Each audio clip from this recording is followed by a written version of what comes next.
What is up, Kabaytaans? It's your Kabaytaan Clarence back at it again. So kasama pa rin natin si Pambigas Vlog at i-interviewin naman natin siya para mas makilala nyo pa siya ng lubusan. Ayan, Idol, thank you ulit. Again and again. So, kilala ka nila bilang si Pambigas Vlog sa Facebook. Pero ano talaga yung totoong pangalan mo? Ako nga pala si Delmar. Yan, Delmar G. Malaylay. Malaylay. Taga rito lang sa Balanakan. Ilang taon ka na? Siyempre, isa ka sa mga pinakabatang vlogger dito sa Marinduque na makakakulab ko eh. Bali, ano lang ako, 16. Ibig sabihin, ano ka? Currently, nag-aaral ka? Anong grade mo na? Grade 10. Bali, grade 10 Grade 10 ka na. Grade. Ayan. So, syempre, kahapon ko pa gusto itanong, bakit Pambigas Vlog yung pangalan mo sa Facebook? Sa aming vlog na yan ay parang ano lang, trip-trip lang namin una. Ay sabi ng mga tropa ko, ano kaya kung mag-vlog kita? Ay sabi ko naman, ano na mga pangalan natin? Wala akong maisip na pangalan. Sabi nung isa kong kasama, si Yael, Pambigas Vlog. At ay sabi ko, ay hala, ay diretso man din naman. Sabi, ayos man din naman ay nung pinagpatuloy ko, ayun, ako masyado nag-effort sa vlog na yan. Yung mga kasama ko, yung minsan lang nagalaog.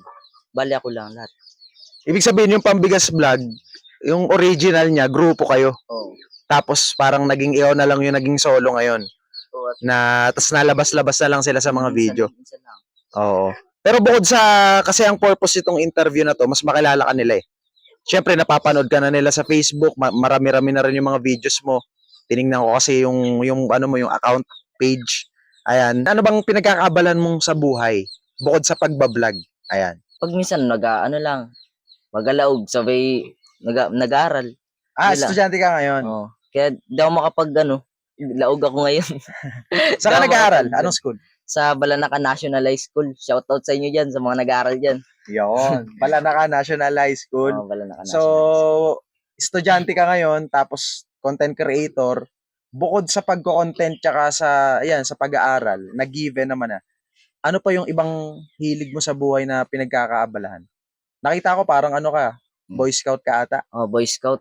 Yan, Boy Scout ako. Kaya, yan sa school, sa Boy Scout, ako ang leader pag, kunyari, may mga camping, yung mga ganun. Ako na, ni sir na leader gawa ng dati, simula grade 7. Grade 7 ako nagsimula sa Boy Scout. Simula grade 7 hanggang ngayon grade 10, kasali pa rin ako. Kaya, kami natira dyan, mga 5. Hanggang sa ngayon, nagsimula ulit kami. At nagkabagyo nung nakaraan.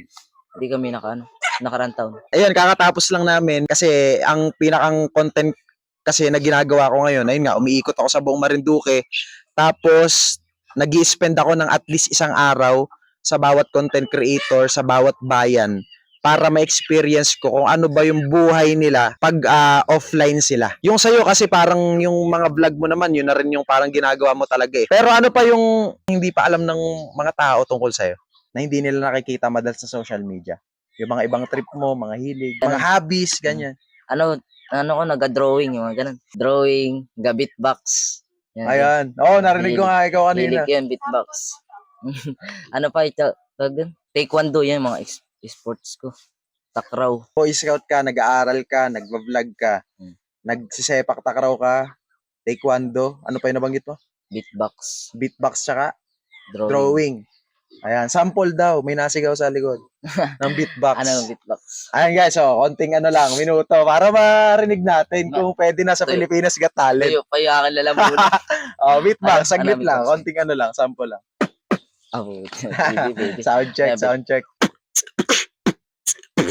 Walang echo yan, walang echo. Walang echo yung microphone. No. Mic. Check.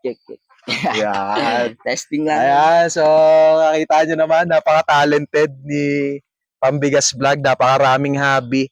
Siyempre, ganyang edad talagang nasa edad pa yan na talagang nag-e-explore eh. Ayan. Tapos, yun nga pala, ang kwento kasi dito guys, ang member ko ng Marinduque Creator Circle, yung ate niya. 'Di ba si Ate Domalin? Ngayon, si Ate Domalin kasi busy ngayon sa masters, tapos nagtitesis, nagtuturo pa siya sa MARSU. Kaya, ang sabi niya sa akin, yung kapatid niya, kaya ang nangyari, si Delmar yung nakakakulab ko ngayon. Kumbaga, kahapon kasi ako dumating ng hapon, nung umaga ko lang siya nakausap, tapos ayun, nandito na tayo.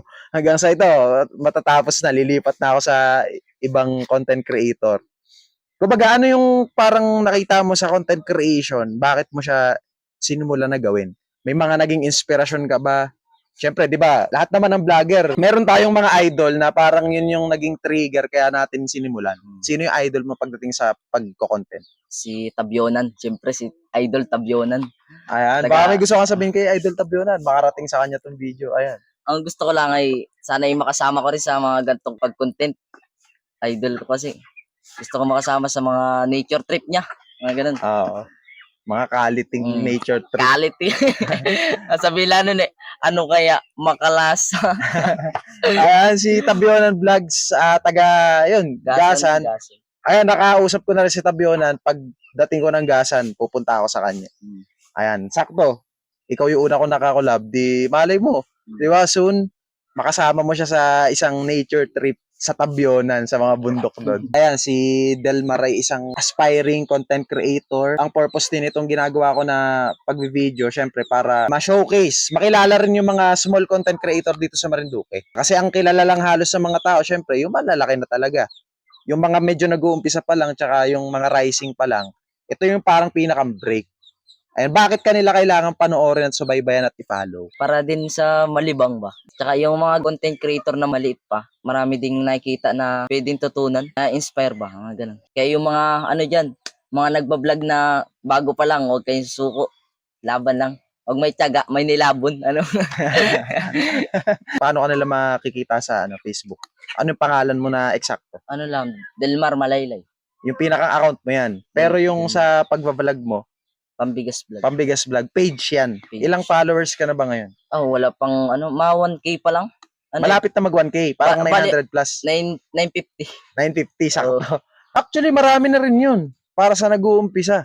Kasi page yung sa'yo, ibig sabihin, nag-start yan na zero eh.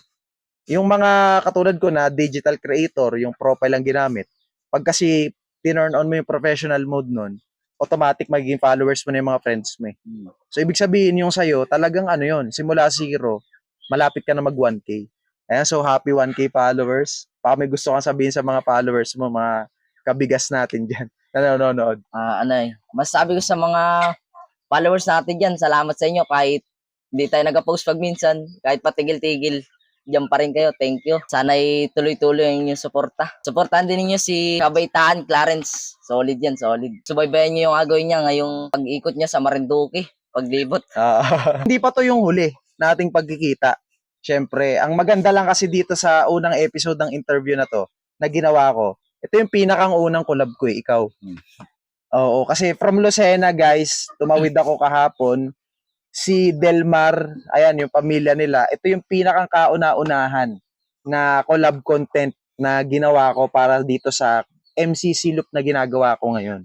So, ibig sabihin, special to kasi, ano to eh, pag natapos ko na yung pag-ikot sa buong isla at binalikan natin tong interview na to, siguro mga 3 months na yung nakalipas. Kasi ang dami kong mga pupuntahan.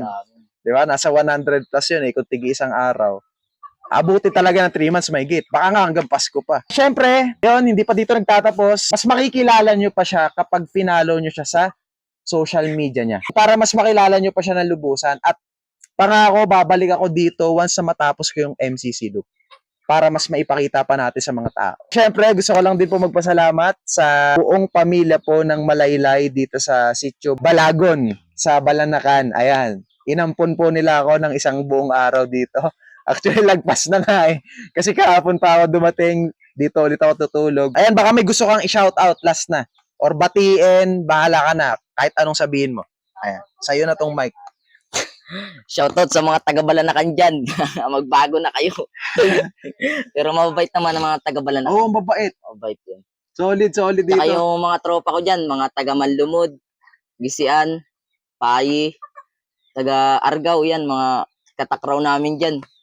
Shoutout sa inyo guys. Saka Lahat na. mga kapatid ko sa Pampanga. Ingat kayo palagi. Shoutout. Saka yung GF ko sa sa Mendes. Sana all. Shoutout.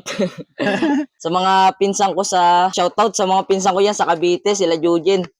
Ingat kayo dyan. Saka sa mga followers natin dyan. Thank you sa inyo guys. Sana isuportahan nyo ako hanggang dulo. Once again guys, maraming salamat sa pagtutok at pagsubaybay sa first episode ng The MCC Loop natin dito kila Idol Pambigas Vlog aka B-Boy, palayaw niya yun B-Boy, aka Delmar. Ayan. At syempre, grabe sa mainit na pagtanggap sa akin dito sa Sitio Balagon. Shoutout sa buong Pambigas Gang, solid kayo. Yung mga nakasama naming maligo sa ilog, sa boulevard, ayan. Yung iba. Grabe, ang kumbaga napaka-energetic, masasayang kasama. At syempre, yung buong pamilya mismo ni Delmar na talagang pagdating ko pa lang dito, parang parang lokal na ba? Parang akala mo matagal na ako dito pabalik-balik. Pero first time ko lang po dito pumunta. Pero alam mo yun, palagay na agad yung loob kasi grabe po, napakabait, napakabuti ng pamilya po nila Delmar. Kasi talagang dito sa Marinduque, bukod sa tourist attraction, yun yung pinaka nagpa-inlove sa akin dito, yung mga tao talagang napakababait, napaka-hospitable. Kala mo'y kadugo kung ituring kahit hindi kayo related. So yun, MCC Loop is officially rolling at kakatapos lang natin sa first episode. So see you sa episode 2 ng The MCC Loop. Thank you guys. Ayan, solid to si Idol Pambigas Vlog. Thank you. Solid. Ayan. Peace out.